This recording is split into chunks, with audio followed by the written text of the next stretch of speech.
Hi guys, कैसे हो आप सब? आई होप आप सब बढ़िया हो और आपकी तैयारी बढ़िया चल रही है। आरआरबी एनटीपीसी सीबीटी 2 का काउंटडाउन चालू हो चुका है और इसे अपना last exam banana is what my target is. मेरा सीजीएल का एग्ज़ाम इतना अच्छा नहीं गया है और मुझे सीजीएल से ज़्यादा भरोसा भी नहीं है अब।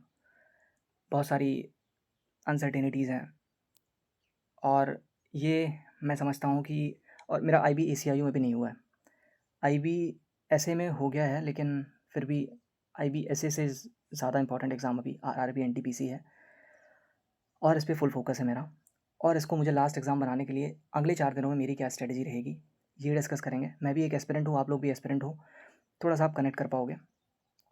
इस टाइम पे अपन बहुत सारी स्ट्रेटजी वीडियोज़ देख लेते हैं कि बहुत सारे टीचर्स बता देते हैं कि ऐसे-ऐसे करना है, ये दिमाग शांत होना चाहिए। कुछ टीचर्स बोलते हैं दिमाग शांत रहना चाहिए, कुछ टीचर्स ऐसा बोलते हैं कि लास्ट के 4 दिनों में अपना एकदम बेस्ट दे दो, खूब पढ़ाई करो, है ना? मतलब 8-8, 10-10 घंटे, 12-12 घंटे दे दो।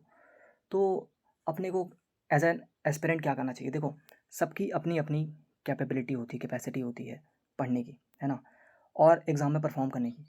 कोई लास्ट के 3-4 दिनों में बहुत ज़्यादा मेहनत करके कुछ पॉज़िटिव रिज़ल्ट पा जाता है और कोई ऐसा होता है कि जो लास्ट में अपने दिमाग को ज़्यादा स्ट्रेस दे देता है, तो वो रियल एग्ज़ाम में अच्छा परफ़ॉर्म नहीं कर पाता है। तो ये सबका अपना-अपना डिसीजन होना चाहिए, मुझे ऐसा लगता है। और मैं ऐसा पर्सन हूँ, जो मुझे लगता है कि लास्ट के दिनों में अगर मैंने ज़्यादा स्ट्रेस दे दिया दिमाग को, तो वो स्ट्रेस मुझे खा जाएगा। मैं हो सकता है कि उन दिनों 3-4 क्वेश्चन्स अ, जो मैं लास्ट के 1-2 दिन में पढ़ूँ, हो सकता है 3-4 क्वेश्चन्स जीके या करंट अफ़ेयर्स के उसमें से फँस जाएँ और मैं उन क्वेश्चन्स को सॉल्व कर लूँ। लेकिन मेरा स्टेट ऑफ माइंड सही ना होने की वजह से मैं मैथ्स या रीज़निंग में सिली मिस्टेक कर जाऊँगा और वहाँ से मार्क्स मार्क्स लूज़ कर जाऊँगा। तो मैं क्या सोचता हूँ, मुझे क्या लगता है कि लास्ट लास्ट का जो टाइम होता है ना, ये डिसाइड कर देता है कि आप रियल एग्ज़ाम में कैसा करने वाले हो। और मैंने क्या सोचा है कि मैं थोड़ा-सा दिमाग को फ्री रखने की कोशिश करूँगा। अभी अपन हमेशा करंट अफ़ेयर्स पढ़ते हैं, राइट? आज अभी तक मेरी करंट अफ़ेयर्स की वीडियो अपलोड हो जानी थी।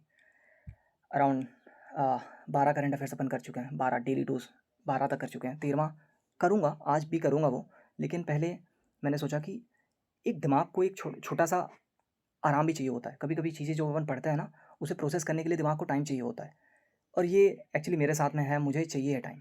मतलब ऐसा होता है ना कि जब अपन ने 10th का एग्ज़ाम निकाल लिया, तो अपन को 10th बड़ी आसान लगने लग जाती है ना? जब अपन 11th में पहुँच जाते हैं, तो लगता है यार 10th तो बड़ा आसान था। लेकिन जब अपन 10th में पढ़ रहे होते हैं, तो अपन का 10th में उतने अच्छे मार्क्स नहीं आ रहे होते हैं, राइट?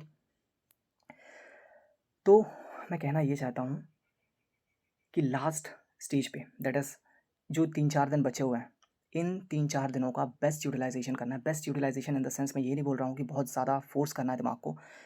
मेरे लिए जो अच्छा है, मैं वो चीज़ यहाँ पे डिस्कस करने वाला हूँ। आपके लिए अगर ये अच्छा है कि आप लास्ट के कुछ दिनों में बहुत ज़्यादा मेहनत करके आप अच्छा स्कोर कर लेते हो, तो आप वो चीज़ फ़ॉलो करो। मेरे लिए ये अच्छा है कि मैं थोड़ा-सा दिमाग को काम रखता हूँ, शांत रखता हूँ। कोशिश करता हूँ कि मतलब इमेजिन करूँ, सिचुएशंस को इमेजिन करूँ कि मेरे सामने ऐसा क्वेश्चन आ गया तो मैं क्या करूँगा? रियल एग्ज़ाम में मेरे सामने मैथ्स का पहला ही क्वेश्चन मेरे को टफ पड़ गया और ऊपर के 4-5 क्वेश्चन ही मुझे प्रॉब्लम करने लग गए, तो मैं क्या करूँगा? मेरा रिएक्शन कैसा होगा? मेरे अंदर से एंग्ज़ायटी आने लग जाएगी क्या कि पेपर टफ हो गया है या उस चीज़ को मैं ढंग से हैंडल कर जाऊँगा? 4-5 क्वेश्चन छोड़ के, चलो 10 क्वेश्चन्स टफ हो गए, स्टार्टिंग का पहला ही क्वेश्चन टफ हो गया तो क्या करूँगा?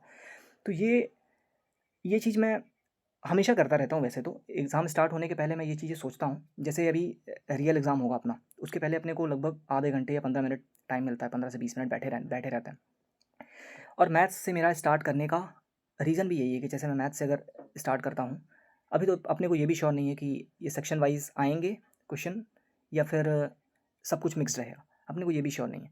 तो रेडी दोनों के लिए रहना है, इसीलिए मैं दोनों टाइप के मॉक्स लगाता हूँ। कभी मैं प्रीवियस ईयर पेपर्स लगा लेता हूँ जिसमें सारे मिक्स्ड होते हैं और कभी अ, अभी रिसेंट वाले मॉक्स लगा लेता हूँ जिसमें सेक्शन वाइज़ रहता है।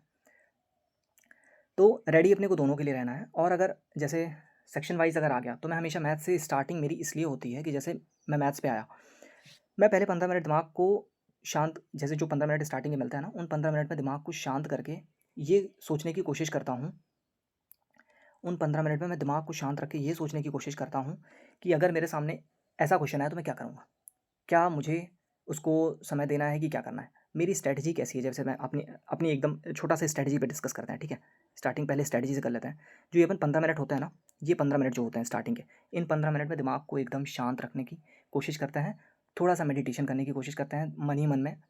और इसके बाद सोचता ये हूँ कि जैसे ही मेरे को मैथ्स का क्वेश्चन मिला, मैं स्टार्टिंग मैथ्स से करूँगा, मुझे पहला ही क्वेश्चन बहुत टफ मिल गया, पहला ही क्वेश्चन मुझे बहुत टफ मिल गया, मैं छोड़ दूँगा।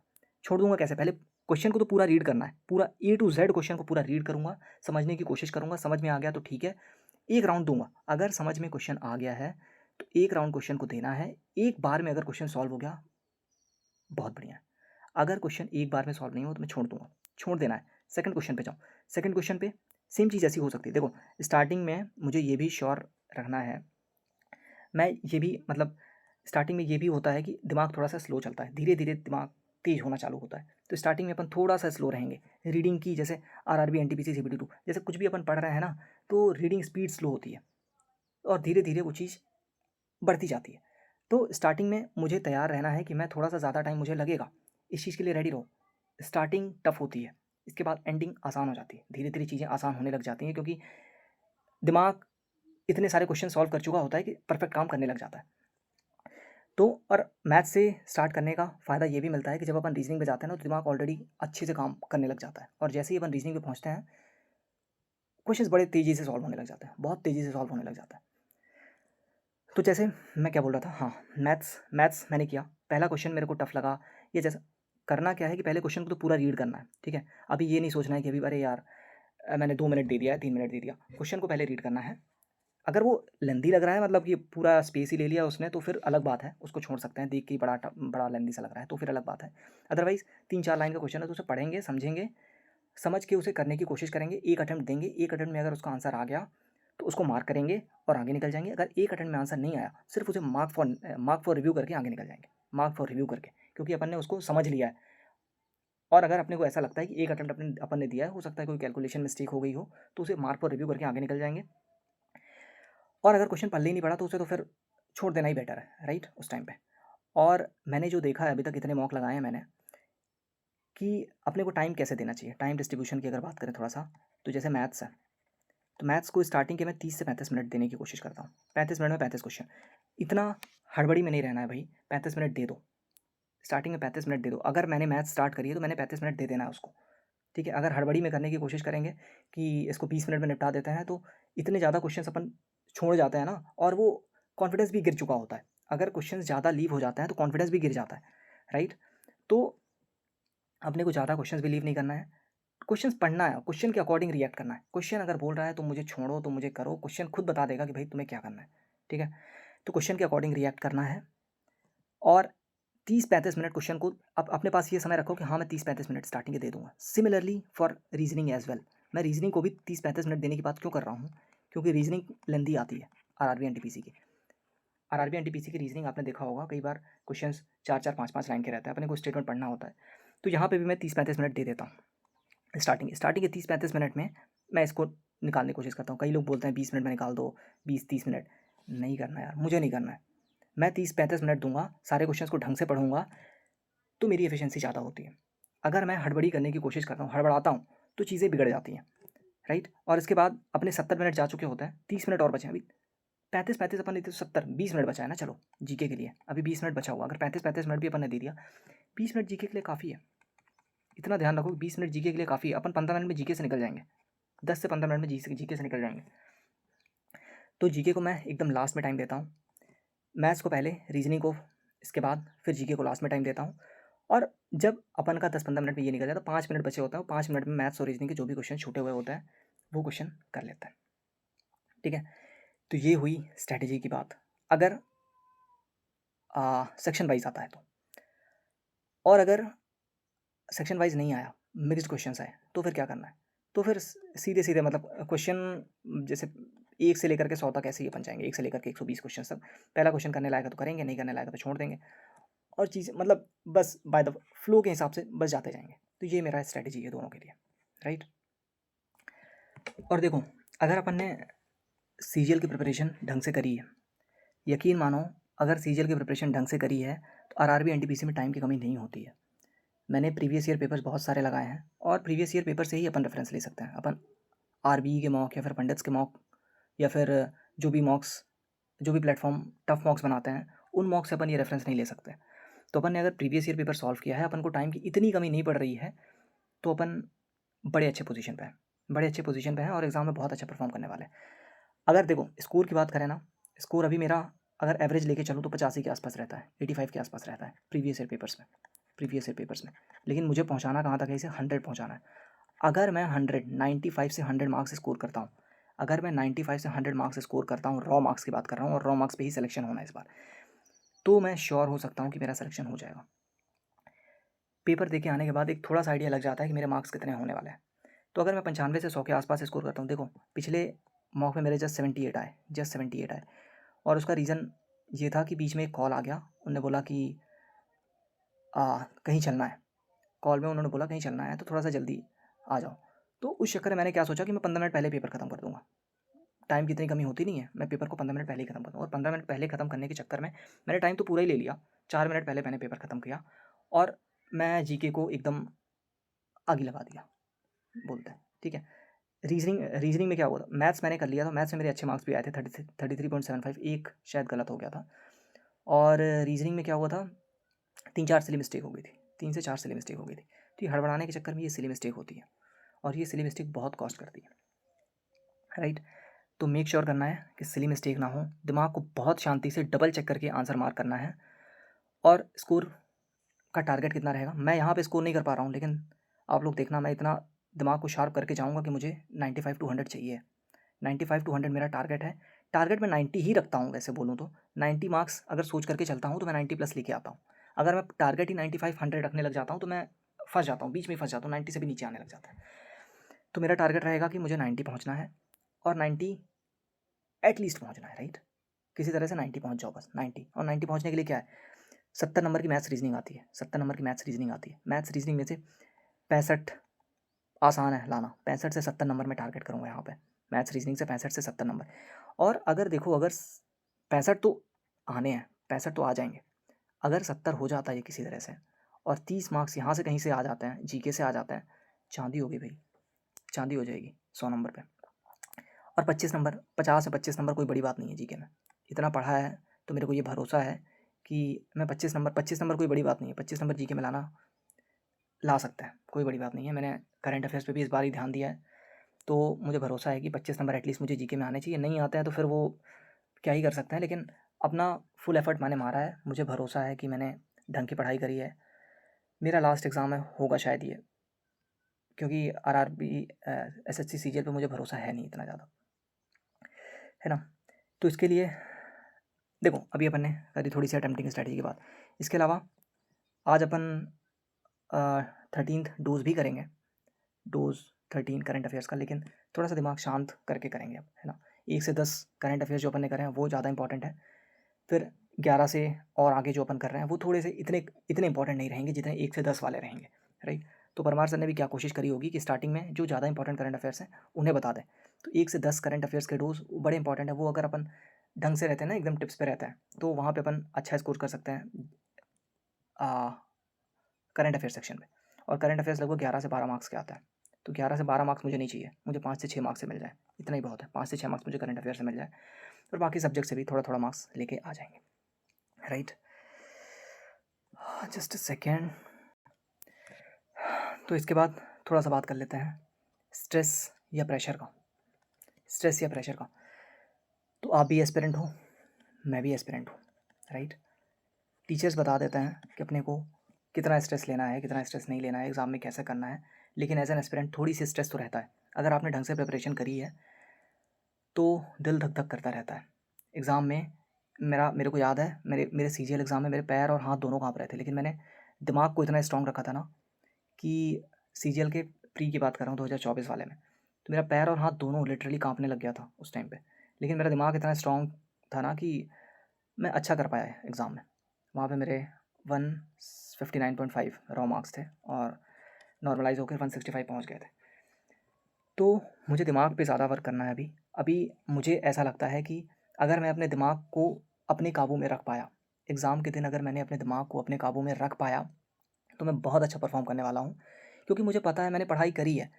बस ये दिमाग है ना कि देखो, कभी दिमाग बढ़िया चलता है, कभी दिमाग, ऐसा कहते हैं ना कि दिमाग अगर अच्छा चल रहा होता है तो मॉक में अच्छे नंबर आ जाता है, और दिमाग ख़राब चल रहा होता है तो मॉक में नंबर भी अच्छे नहीं आते।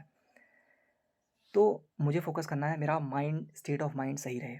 स्टेट ऑफ माइंड सही रखने के लिए मुझे, अगर थोड़ा बहुत एंटरटेनमेंट दिन में चाहिए है तो करो, मुझे करना है। 1 से अभी जो 8 तारीख से लेकर के 12 तारीख है, 12 तारीख को मुझे कुछ नहीं पढ़ना है, एकदम दिमाग को रेस्ट पे छोड़ देना है, एकदम रेस्ट पे छोड़ देना है। जो भी पढ़ा है उसे प्रोसेस करने का टाइम देना है दिमाग को। जो भी प्रोसेस कर मतलब जो भी प्रोसेसिंग टाइम दिमाग को लगता है वो ले अपना टाइम। और ये 8 से 11 अपन पढ़ाई करेंगे, लेकिन थोड़ा-थोड़ा करेंगे। मतलब कि नई चीज़ें बहुत कम पढ़ने की कोशिश करेंगे। जैसे अपन करंट अफ़ेयर्स में 1 घंटा ध्यान दे देते हैं, ठीक है। 1 घंटा अपन थोड़ा-सा करंट अफ़ेयर्स पढ़ लेंगे, और चीज़ें थोड़ा-सा रिवीजन पे ध्यान देंगे। जैसे मैथ्स और रीज़निंग के कुछ मैथ्स हो गई, मैथ्स के बहुत सारे, आप आपने शॉर्ट नोट्स बनाए होंगे, राइट? मेरे भी शॉर्ट नोट्स मेरे पास पड़े हुए हैं। तो उन शॉर्ट नोट्स को थोड़ा-सा रिवाइज़ करेंगे।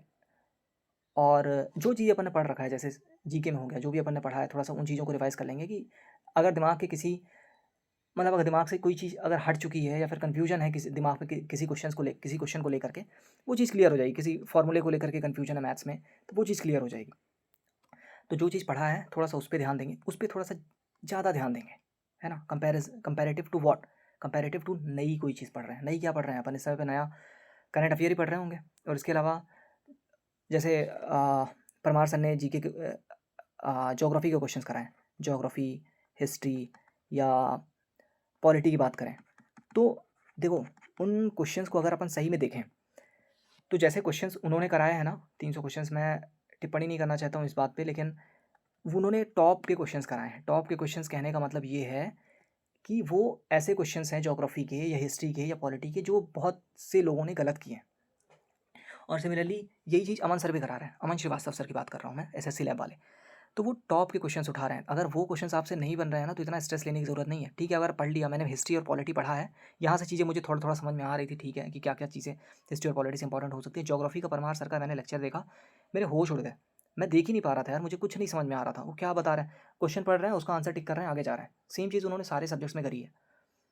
तो मैं परमार सर से पढ़ता हूँ, परमार सर अच्छे टीचर हैं, लेकिन मुझे ऐसा लगता है कि उनका समझाने का तरीका उतना अच्छा नहीं है। वो चीज़ों को उतना अच्छे से समझाते नहीं हैं। वो रटा देते हैं चीज़ों को।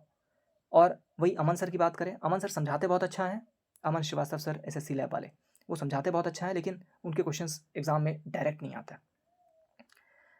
तो कन्फ्यूजन हमेशा मेरे को रहता है कि मैं अमन श्रीवास्तव सर से पढ़ूँ या परमार सर से पढ़ूँ, और मैं कोशिश करता हूँ दोनों से पढ़ लेता हूँ। तो मैंने हिस्ट्री और पॉलिटी दोनों से पढ़ी। अभी अभी वाले जो उन्होंने 300 टॉप 300 क्वेश्चंस कराए, दोनों ने कराए हैं, तो मैंने परमार सर से भी पढ़ी और अमन सर से भी पढ़ी। पर मैं सही बताऊँ तो मुझे अमन सर की चीज़ें ज़्यादा अच्छी लगी, क्योंकि अगर कोई भी चीज़ है ना, तो वो उस चीज़ को समझा देते हैं तो दिमाग में बैठ जाती है, राइट? और वही परमार सर की बात करें तो वो सीधे क्वेश्चन का आंसर बताते हैं, और उससे रिलेटेड और कोई चीज़ें थोड़ी बहुत हो गई तो उनको बता देते हैं। मैं कहना ये चाहता हूँ कि अपन नई चीज़ों पे ज़्यादा फोकस अभी नहीं करना है। जैसे मैंने ज्योग्राफी क्वेश्चन पढ़े, मेरे फाकते उड़े हुए थे भाई, मतलब ज्योग्राफी बिल्कुल ही नहीं समझ में आ रही है। तो मैं कोशिश करूँगा कि अब मैं ज़्यादा नई चीज़ों पे फ़ोकस नहीं करूँगा। अभी एक इको का लेक्चर आने वाला है अमन श्रीवास्तव सर का, वो करूँगा अमन श्रीवास्तव सर का, क्योंकि ये थोड़ी-सी कॉन्सेप्चुअल है, और अमन श्रीवास्तव सर कॉन्सेप्ट्स बड़े अच्छे से समझाते हैं। सॉरी, हाँ, तो अमन श्रीवास्तव सर, ये क्या हो गया यार? अरे यार, कहाँ पे थे अपन? ओके, सो इग्नोर करना यार उस चीज़ को, ठीक है। क्या बात कर रहे थे अपन? अमन सर की बात कर रहे थे, राइट? तो मैं इको का लेक्चर अमन सर का लेने वाला हूँ। इको का लेक्चर ले लूँगा। देखो, कॉन्सेप्ट वाली चीज़ों में ज़्यादा प्रॉब्लम नहीं है। अपन कॉन्सेप्ट से अगर कोई चीज़ पढ़ रहे हैं तो उसमें ज़्यादा प्रॉब्लम नहीं है। रटने की कोशिश मत करना, दिमाग को फोर्स करने की कोशिश नहीं करना है। मुझे ये दिमाग में रखना है। तो इको का लेक्चर तो मैं उनका ले लूँगा। ज्योग्राफ़ी का भी वो लेक्चर लेने वाले हैं, ज्योग्राफ़ी का। तो ज्योग्राफ़ी भी अमन सर से पढ़ लूँगा, अमन सर से। लेकिन मैंने परमार सर से नहीं पढ़ना है भाई। ये चीज़ें मैंने देखी कि परमार सर समझा नहीं पाते हैं बढ़िया ढंग से। जो कहना है साफ कहना, मुझे नहीं समझ में आती ये चीज़ें, ठीक है। तो यही था भाई, स्ट्रेटजी वगैरह अपन ने तो देख ली, ठीक है। और ये वीडियो आपके लिए बस नहीं है भाई, ये वीडियो मेरे लिए भी है। मैं सेम वीडियो को 2-3 बार रिपीट करूँगा, ताकि मेरे को खुद पता रहे, मेरे को दिमाग में क्लियर रहे कि मुझे रियल में एग्ज़ाम में कैसे करना है। कभी कभी ऐसा होता है कि जैसे अपन क्वेश्चंस कर रहे हैं, लगातार कर रहे हैं, जैसे मैथ्स के 8-10 क्वेश्चंस किए, इसके बाद दिमाग थक जाता है, उसे थोड़ा सा रेस्ट चाहिए होता है। एक 2-3 गहरी सांस लो। जैसे भी नए क्वेश्चन पे जा रहे हो ना, एक ढंग की सांस, मतलब डीप ब्रीथ कर सकते हैं अपन। इतना टाइम होता है अपने पास में, इतना भी कम समय नहीं है। थोड़ा सा सिप ऑफ वाटर ले लिए। और मेडिटेशन भी थोड़ा सा ध्यान रखना, 3-4 दिन अगर मेडिटेशन कर लो तो अच्छा है। ठीक है, दिमाग को शांत रखने की, जितना दिमाग काम रहेगा उतना अच्छा परफॉर्म कर सकते हैं अपन। और इसको सही में आरआरबी एनटीपीसी सीबीटी 2 को अपना लास्ट एग्ज़ाम बनाना है। मैंने पूरी एफर्ट मानना है कि इसको लास्ट एग्ज़ाम बना पाऊँ। अगर मेरा इस एग्ज़ाम में नहीं हुआ तो मुझे लगता है कि मुझे प्रिपरेशन भी छोड़नी ही पड़ेगी यार। अब मेरे पास पेशेंस नहीं है इसके बाद। तो अपना सब कुछ देना है, हर एफ़र्ट मारना है। एज़ एन एस्पिरेंट जो भी कर सकता था मैंने किया, जो भी एफ़र्ट मार सकता था मैंने मारा है। 3-4 दिन थोड़ा सा दिमाग को शांत रखने की कोशिश करूँगा। बस शांत रहना है, कामनेस। ठीक है, और कुछ नहीं भाई, दिस इज़ इट। आज अपन करंट अफेयर्स, अभी थोड़ी देर में करंट अफेयर्स पढ़ाऊँ, मतलब मैं करूँगा। आप देख लेना, आपको इसके आगे करंट अफेयर्स पढ़ना है या नहीं पढ़ना है, ये आप पे डिपेंड करता है। मैं थोड़ा सा दिमाग को शांत करके चीज़ें पढ़ने की कोशिश करूँगा। ठीक है, थोड़ा सा करंट अफेयर्स पढ़ लेते हैं, ऐसा कुछ नहीं जाएगा। और बाकी रिवीजन पे फोकस करते हैं, दिमाग को काम रखने की कोशिश करते हैं। शांति चाहिए है, मैं बार बार इसलिए बोल रहा हूँ कि चाहिए है भाई। वो कामनेस का अभी कोई तोड़ नहीं है। जितना दिमाग शांत रहेगा, उसको थोड़ा सा टाइम दो, नई चीज़ें ना पढ़ो। दिमाग को टाइम चाहिए होता है चीज़ों को अपने दिमाग में रख लेने के लिए। तो मुझे वो टाइम देना है उसको, बस शांति रखना है। कोई एक्सटर्नल ऐसा कुछ मत आने दो दिमाग में, कि कोई किसी चीज़ की टेंशन मत आने दो दिमाग में एग्ज़ाम तक, बस, है ना। 13 तारीख के बाद जो करना है कर लेना, जो करना है कर लेना। मैं भी जो करना है कर लूँगा। ठीक है, तो इस वीडियो को यहीं पे करते हैं एंड। थोड़ा सा करते हैं पढ़ाई पे फोकस, पढ़ाई पे शिफ्ट होते हैं। थोड़ा बहुत पढ़ते रहना चाहिए और फिर दिमाग को थोड़ा सा शांति के लिए कुछ ना कुछ ऐसा देख लो कि दिमाग शांत रहे। चाहे स्पिरिचुअल हो, चाहे मेडिटेशन हो, चाहे मोटिवेशन हो, जो भी हो सकता है करो, लेकिन दिमाग शांत रखो। ठीक है, so this is it for this particular video. Will meet in the next one. Till then, take care and have a great day. Thank you.